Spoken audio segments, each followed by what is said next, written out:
finally a break from work. But most of all, finally a break from Jessica. She's just always on me about those shows. Oh, good, you're here. Jessica? Yeah, here's your script. I just need you to record an introduction to our holiday Encore presentations. This is unbelievable. I'm on vacation. Hawk, we do this every year. Nothing's changed. Just get up, look right here, and read it. Please enjoy this holiday. Wait, hold on. Hold these. Hold this. This. Please enjoy. Wait. Okay, go ahead. Please enjoy this holiday encore presentation of the Morning Medical Update. It's good. Are we done? We are, yeah. Can I get back to the beach in the sun and Please do. reading? Yeah, get some sun, you need it. Wait, wear your sunscreen. Coming up today, a sensitive area, but an important discussion. How to speak up about prostate cancer and maybe even save lives in the process.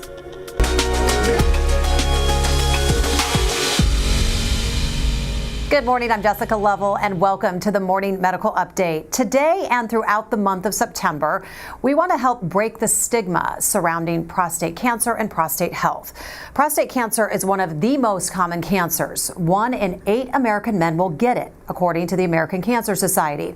And the statistics are even worse for Black men. Thankfully, prostate cancer is often slow growing, so if you catch it early, it is survivable. And more awareness has led to more research, which has then led to a range of new treatment options. But prostate cancer and its treatments affect the bladder and the urethra. It can impact sexual function. There are rectal exams, and for those reasons and others, some guys simply just don't like talking about it. But speaking up has the power to save a life. And today we are talking with a survivor that has no problem, and we do mean no problem, talking about this topic. In fact, Anthony Barnes has become an advocate and has talked with a lot of people about what it is like to have his prostate removed. We're also joined by his surgeon, Dr. William Parker, a urologic oncologist at the University of Kansas Cancer Center. We also have across from me, certified physician assistant Jennifer Hines, part of Anthony's care team. So thanks to all of you for being here with us. And I have to say, Dr. Parker, this all came about because I think like earlier in the year, you're like, hey, Jess, you do this thing in October where you have everything dedicated to breast cancer. We're going to do that again this year. Yes. But let's back it up a month. Let's go back into September. And you said, what about prostate cancer? So you're going to be sitting next to me a lot over the next month. So thank you for nudging me and bringing that to our attention. Because it is something that people don't like talking about, except this guy over here. He likes talking about it. What's it like to be sitting here between Jennifer and Dr. Parker? Oh, it's a great thing. It's a blessing. You know, these guys, they've been good to me, you know, and they're the reason I'm still around here, able to talk and enjoy life. Well, and share the word. So, yes. So you told us that before this diagnosis that you always took your health pretty seriously. We don't always hear that with guys. They get a bad rap that they're not always paying attention. Why did you feel it was so important to get those checkups and see your doctor? Well, my brother was a juvenile diabetic growing up, so my mom changed our diet in the house. And my mother was she's a retired nurse at the time. She was still a nurse. She was working at Truman. And, you know, she would always talk about how important it is to take care of yourself, you know, because one day you're going to get old. So she would always say this. So as I became a middle-aged, well, I was probably in my early 30s, I found me a doctor, you know, and I knew that a good family friend was a family doctor at KU, Dr. Harry Lowndes, so I started going to see him, you know, and it became, you know, once a month. Getting a physical once a month. And I was working at a Hallmark at the time, and they're real big on getting your annual physical. We would always get you, and that's when I really started getting my physicals, and just from that point on, you know, kept doing it. And part of those screenings were getting your PSA checked. Yes. What did you learn, and you know, what did your doctor suggest you do when they started to see that number rise? Well, Dr. Lowndes, it was a little bit before he retired. He said, hey, Anthony, your PSA levels, they kind of rising. They're going up, going down. He said, we want to start keeping an eye on that. A little bit shortly after that, he retired, and Dr. Bratton, he became my main family doctor, and he noticed that I was probably about 45, I believe, and then I think I started going to see Jenny, and well, it's probably about 46, 47, somewhere in that neighborhood, and he's like, hey, this thing is kind of rising. I'm going to have you go see the specialist because we want to make sure that, if it is a problem, we get on this problem early. And was this the specialist? This was started out with her. Yes, she opened the door. Yes, yeah. Jenny opened the door, and I went to go see her, and she said, did all the checks, and you do, and she said, well, Anthony, your PSA numbers are high. We're not at the time. She said, well, we don't really know it was cancer, so we're not going to call it that. We think it is. She said, but here's what we're going to do. We're going to keep monitoring. So I think I was coming to see you every 6 months or something like that. And then, then we kept talking. She said, well, you know what? I think we ought to get a biopsy.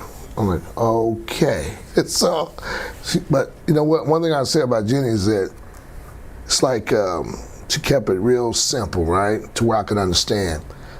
She laid the plate out and said, hey, this is the mashed potatoes, this is the meat, this is how this worked, which was good for me because I didn't know, right? So it helped me out. So here's the process we need to take in order to get here. And I think that's what really made me comfortable. So he's really explained your role quite well, but how important is it though, once you have someone like Anthony, a patient like that engaged, that you're talking on their level and that you're helping them understand and that you're getting them to come back time after time again? Yeah, it's really important. Anthony is great at follow-up, but you just lay all the options out and discuss the risk and benefits of each option, and then it's up to the patient to choose what they want to pursue.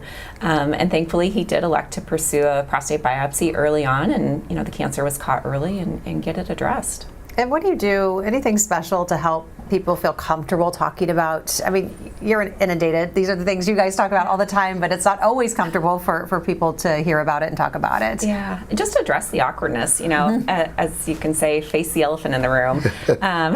Just rip the Band-Aid off and talk about it, dive right in. But make sure you sit eye level, have a conversation one-on-one, and listen to their fears too. So you agree? You said yes. You've had to have many uncomfortable conversation. Yes, absolutely, and it's all about just making it not awkward. Awkwardness comes from us being uncomfortable with the conversation. You just have the conversation. I've had to fight through a lot of awkwardness on this program, talking about all sorts of things. So it's good. I get what you mean. Did you notice anything interesting when you met Anthony? Just when he finally came to see you, just what stood out with him as far as just how you were going to address his care in this case? I mean, I think two things stood out to me. So one, Jennifer did a great job of working him up ahead of time and kind of packaging him up, if you will, and preparing him for what needed to happen. So I knew that, I had somebody that needed further evaluation. So that obviously stood out. Also, it's Anthony, so it's vibrancy for life. That's what honestly really stood out. Yeah, you had told me, you're like, you got to meet this guy, Anthony. Oh, yeah. He'd be perfect to come on to the show. You said kind of packaging Anthony up. I want to go back because I want to be really specific. When we hear physician's assistant and the role that you play in the care team, just give us a little more detail on that. Yeah, so physician assistants, also known as physician associates, are licensed healthcare providers who practice medicine alongside our physician colleagues. And we, do physical exams, take histories, order labs, scans, write prescriptions, sometimes even do procedures. And so we do it all alongside our physician colleagues, and I'm lucky enough to work alongside Dr. Parker. So Dr. Parker, what were some options given to Anthony when you met him, and what was that conversation about, kind of laying the options on the table? Well, I mean, certainly when we first met, it was at the pre-diagnosis stage. So it was really, the option was simple. We needed to know what was going on. So there was only one option. We needed to do a biopsy to figure out if there was a cancer issue or not. Now, once we made that diagnosis, then the conversation became much more complex in terms of, what are the treatments available to him, surgery, radiation, how do we need to approach this for somebody young and healthy like him? So surgery was the option. That's what he landed on. That's what I chose. And how do you come to that decision? Well, like Dr. Parker, he gave me all the information. And what I did is I started kind of evaluate, one of my buddies, had been through leukemia and all this, so he was like, whatever you do, don't go on the internet and do all this digging. Just kind of evaluate what you think is going to work. So one thing that stood out to me is that Dr. Parker had mentioned that, the radiation, it works, but I want you to know this, is that if for some reason you do the radiation and it doesn't work, we can't go back and do surgery. It's going to be tough. I go, oh, okay. And then after that after that second biopsy, I go, hey man, Dr. Park, I like you and all. You're a great guy, but I can't be coming back to see you every 6 months for this part. So here's what we're going to do. I like it that much, right? Okay, I was fair like, enough. hey, even though you promised to take me out for a steak dinner. As he should. He got to know you pretty good. I said, hey man, after that second biopsy, I think I called him that next week and said, hey, let's go for it. Let's get it done. And So how does that work then? You give him these options. Of course, that's your job, is to lay it out there so he's totally informed. But is it clear that there's something that's a better option for a patient? And are you steering them towards that? They're going to ask you, what do you think is best? How does that work? It's hard. So with prostate cancer, the cure rate is the same no matter what we do. So it doesn't really matter from a cancer standpoint. So the decision making has a lot more to do with quality of life, what a patient's willing to accept as far as consequences. And they do ask often, what should I do? And it's hard when I put on my oncology hat, right? The cure rates are the same. So it doesn't really matter as long as we do something.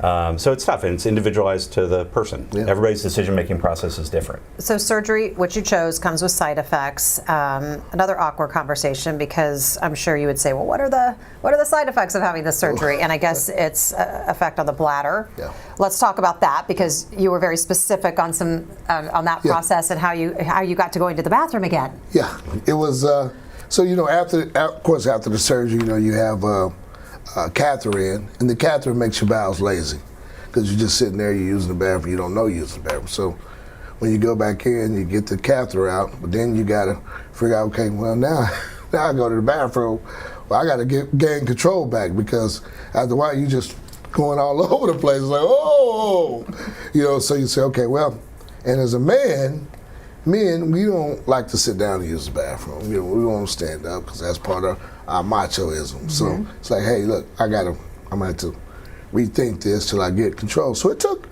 a minute before probably a couple weeks where I really felt, I had that control again. But it's still, as Dr. Parker had mentioned to me in the beginning, hey Anthony, you're gonna have a little leakage when you chuckle, because I like to chuckle.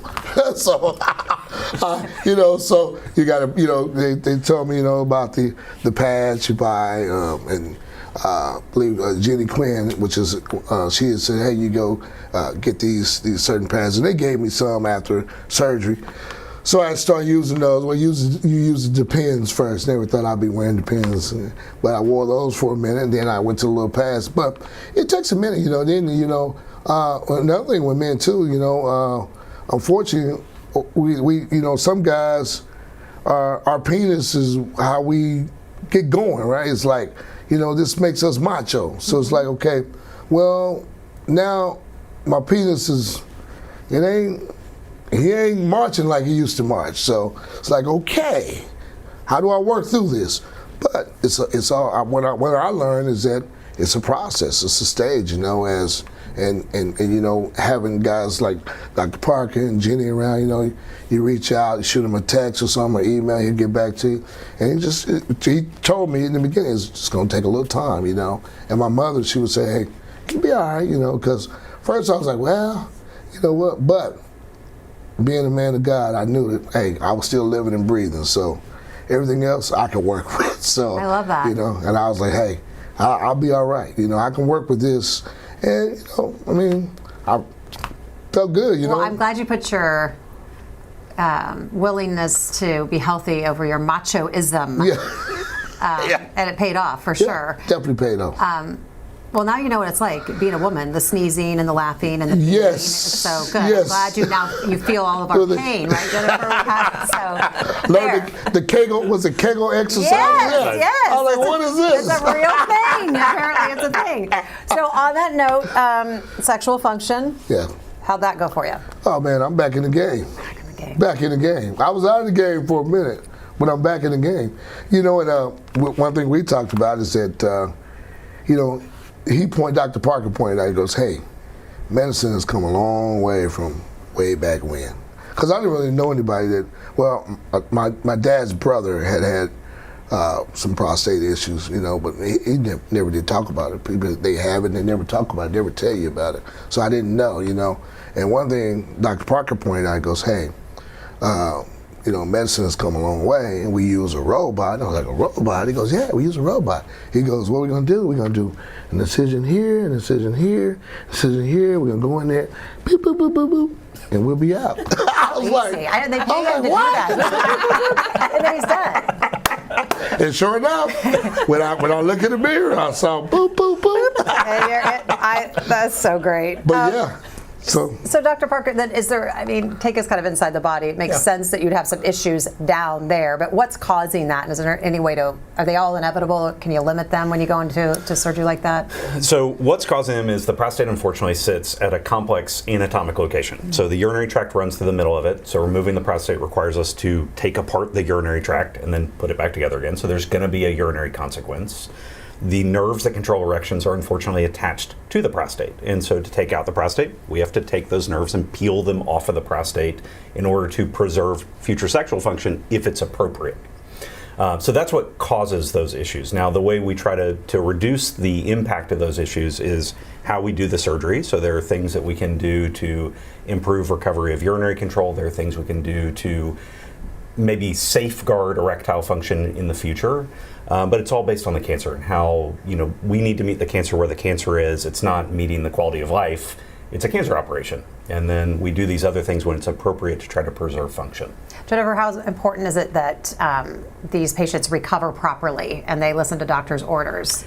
I think it's really important, and we just really, appreciate how Anthony, partnered alongside us to take care of himself and, had a good recovery. All right, let's look at what this recovery looked like at your mama's house. Here you are, sitting in the corner. Mama's love. Very comfy in your recliner. Tell us a little bit about the recovery process, and we talked about the side effects and how you got through those, but just in general, how was recovery? It was interesting. It was while it was new, it gave me an opportunity, I guess, to kind of rest too, kind of think about my health, think about where I was at in life, crossing this bridge.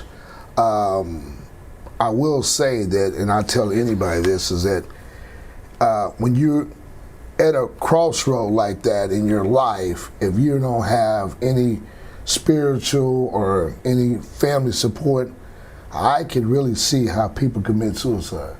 And it's sad to say that, because you go down a rabbit hole sometimes. You go down, the why me, why this, but you have to. When I was sitting there, I was thinking about, hey, it ain't the why you, why not you, right? Mm-hmm.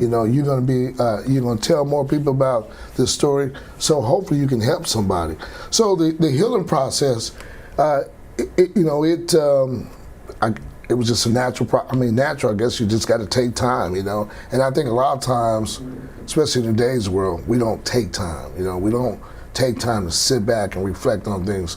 And doing that process gave me really a lot of time to think about, as I said, my second half of life, right? So I sit there in that chair, and it's like, I had my buddy come over. He goes, "Oh, you got your little baby." He called my Catherine the little baby. He said, "What you gonna name it?" I said, "Man, get out of here." Well, yeah. Speaking of your friends, because you've had a lot of conversations with your friends, a lot of, nothing. Yeah. You did not hold back. No. You said to them, "Get to your doctor." Yeah. So my fraternity, we have a deal. I'm on this committee called the Brothers Keeper. I'm a member of Alpha Phi Alpha, and we do my committee, which is the Brothers Keepers. Basically, you check on other brothers, see how they doing mentally, physically. You reach out to elderly brothers. So one of my deals last year was having my fraternity brother, who's Dr. Augustus at Truman Medical Center, come in and talk about prostate cancer. And he was surprised that I reached out to him and got him to do that, but after he got done talking about it, there was a lot of brothers in the room that had questions, had conversation. So basically what it does, it starts the conversation. Because I think, to me, the biggest thing that bothered me is when I talked to Jenny, and I talked to Dr. Quinn, I talked to Dr. Parker, and hearing them say that when they tell people that they have this problem, some of them don't come back, especially black men. I'm like, what? You gotta be kidding me. But through my phase, I sit with each one of them at different times. So it's like they're always saying the same thing. I was like, wow, why is this?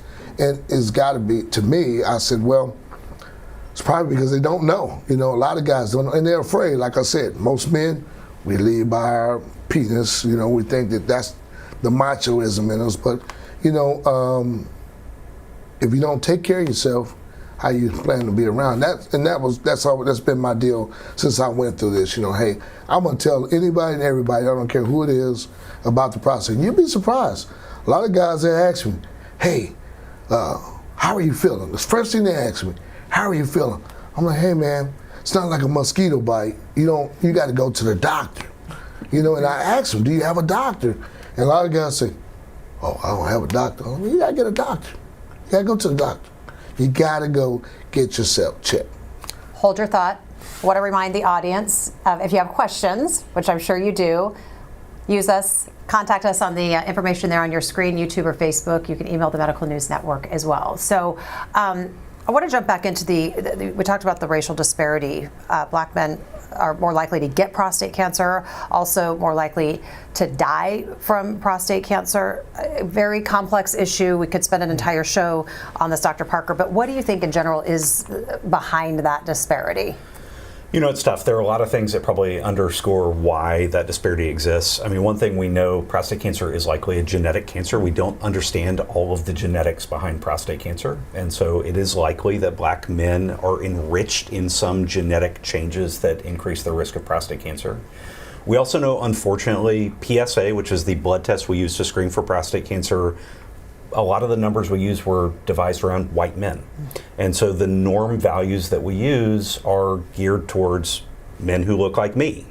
And we know that for black men, those numbers actually don't align.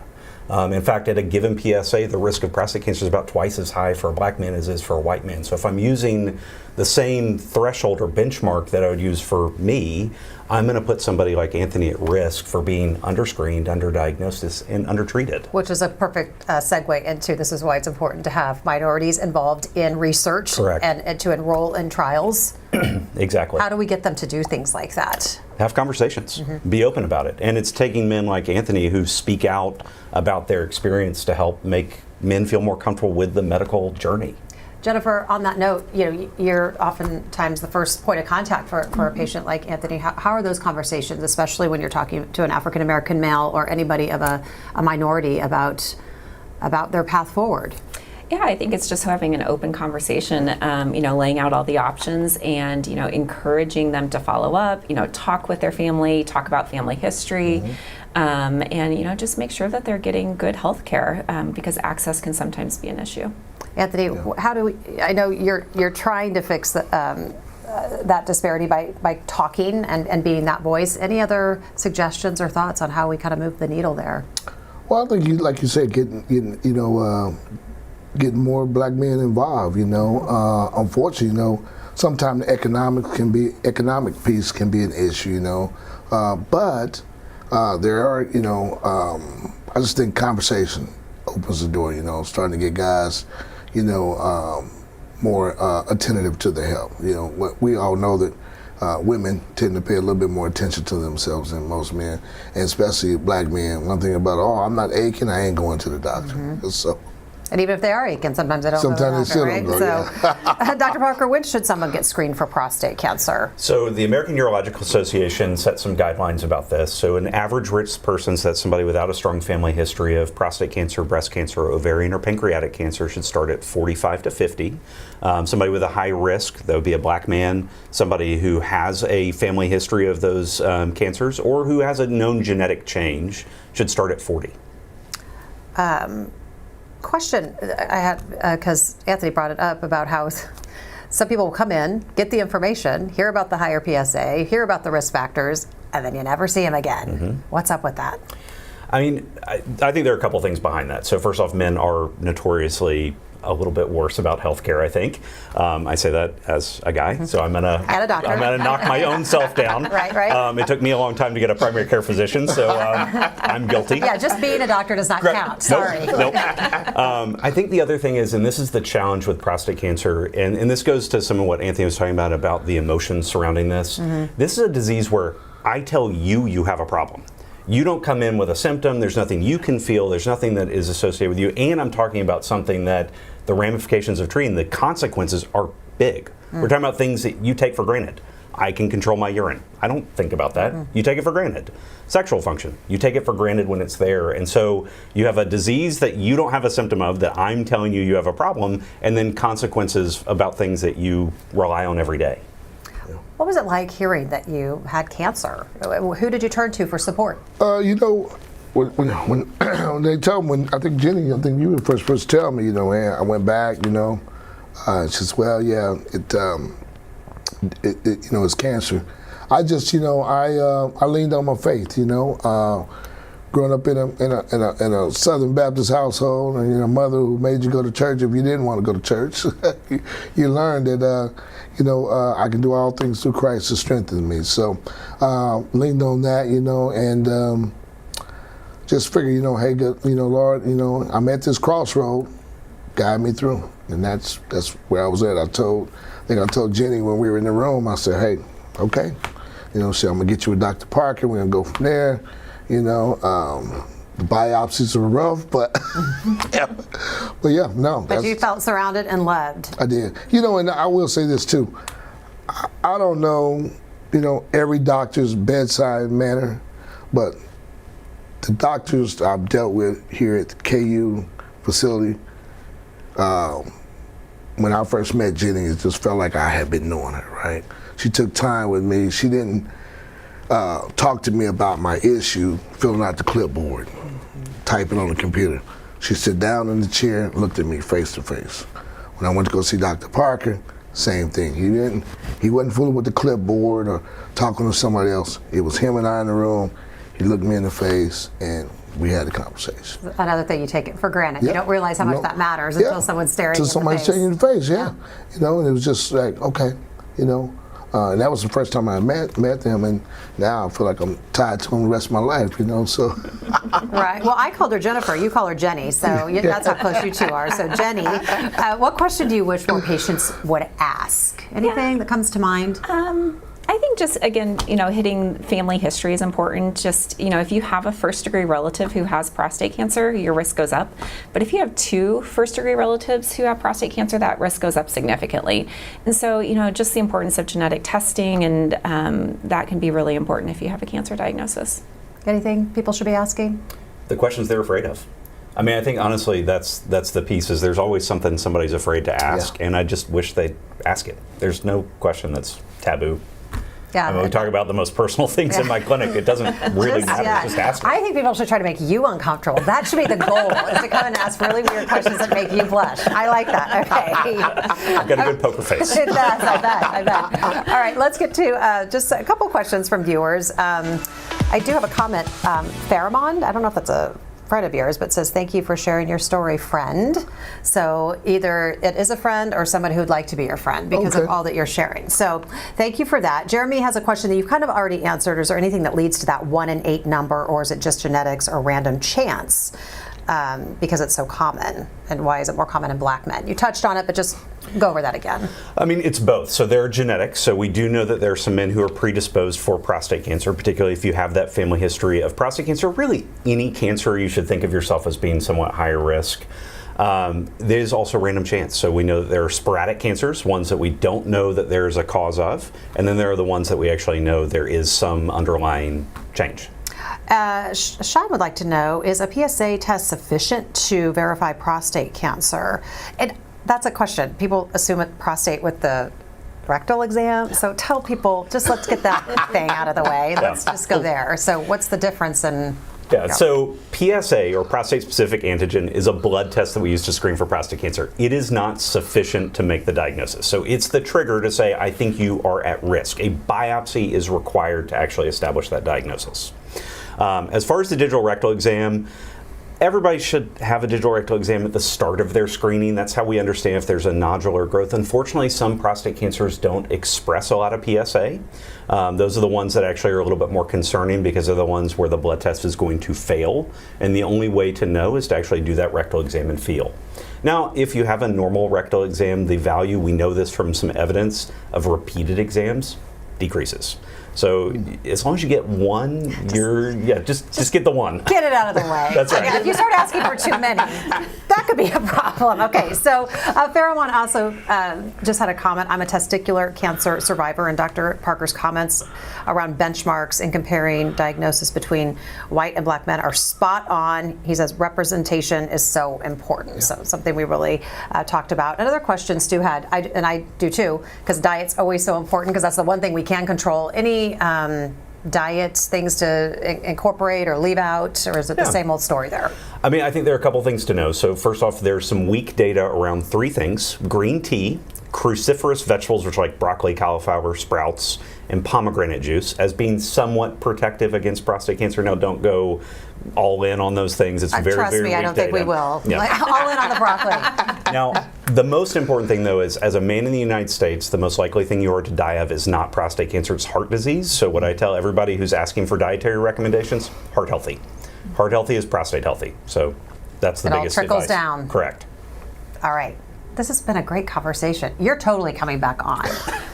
So you're coming back. It's been fun. And he's been great. So what would be the big takeaway, Jenny, today from this conversation? What do you want people to know? Yeah, I think it's just important to have a conversation with your healthcare provider about the risk and benefits of screening for prostate cancer and other types of cancer. Generally, the earlier you catch it, the more options you have and the more curable it is. Yeah, screening is key. Anthony, what's the big takeaway from your personal story? I think, realizing that your healthcare provider, they're people, right? They have family, they have friends, so, and they want to, help you as much as they possibly can, but you have to be willing to help yourself. Thank you, Fred, for sharing your story. Thank Dr. you. Parker, Appreciate you for having me. what's the big takeaway? Don't be afraid to ask questions. Don't be afraid to participate in your healthcare. That's the biggest thing. And don't be afraid to talk to other people about what you go through. Okay, sounds great. Everyone have a great week. Thanks for being with us. Thanks to all of our viewers as well. We'll see you back here tomorrow. Subscribe to our morning medical update and open mics with Dr. Stites podcasts. Now everywhere podcasts are available.